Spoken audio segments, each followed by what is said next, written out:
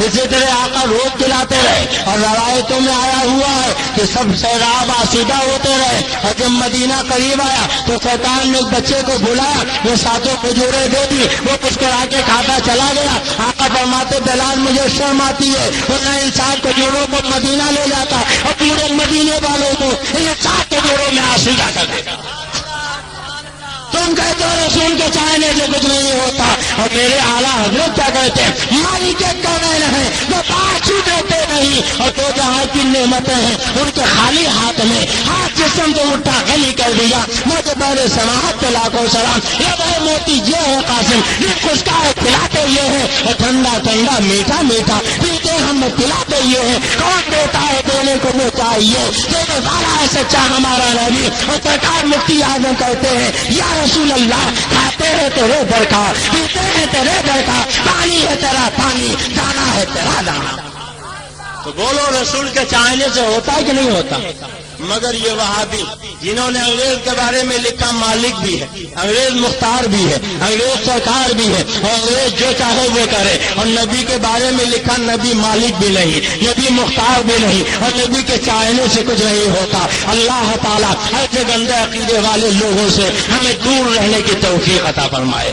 حضرات فرمائشیں بہت تھیں، میں بیان بھی کچھ اور کرنا چاہتا تھا مگر وقت بہت ہو چکا ہے، اور کل بھی انشاءاللہ تعالی دھولیا میں تقریر ہوگی، آپ اگر وہاں تشریف لائیں گے تو آج جو کچھ بیان ہو چکا ہے اس کے علاوہ اور بہت کچھ بیان ہوگا، اور ان کی کتابوں کی وہ عبارتیں میں آپ کو سناؤں گا جسے سننے کے بعد رونگٹے کھڑے ہو جائیں گے، اور دن دوپہر کے سورج کی طرح آپ پہچان لیں گے نبی کا وفادار کون ہے، نبی کا غدار کون ہے۔ کیا میں امید رکھوں کہ آپ دھولیا پہنچیں گے؟ نہیں پہنچیں گے۔ دیکھیے بابا نے پہلے ہی ہاتھ ہلا دیا۔ مجاہدین آزادی کا تذکرہ سننے آئے، ملک کی آزادی کے لیے آپ کے آباء و اجداد نے لہو کا ایک قطرہ بہا دیا، اور آپ اپنے نبی کی عظمت کا بیان سننے کے لیے وہ 31 روپے خرچ کر کے دھولیا تک نہیں جا سکتے۔ اللہ تعالیٰ آپ کو جذبہ جہاد عطا فرمائے۔ پھر انشاءاللہ اگر آپ دھولیا نہیں پہنچ سکتے تو دوبارہ اگر کبھی آنے کا موقع ملا تو اور بہت کچھ سناؤں گا۔ اللہ تعالیٰ کی بارگاہ میں دعا ہے کہ ہمیں حق بولنے، حق سننے، حق پر عمل کرنے کی توفیق عطا فرمائے۔ آمین۔ السلام علیکم۔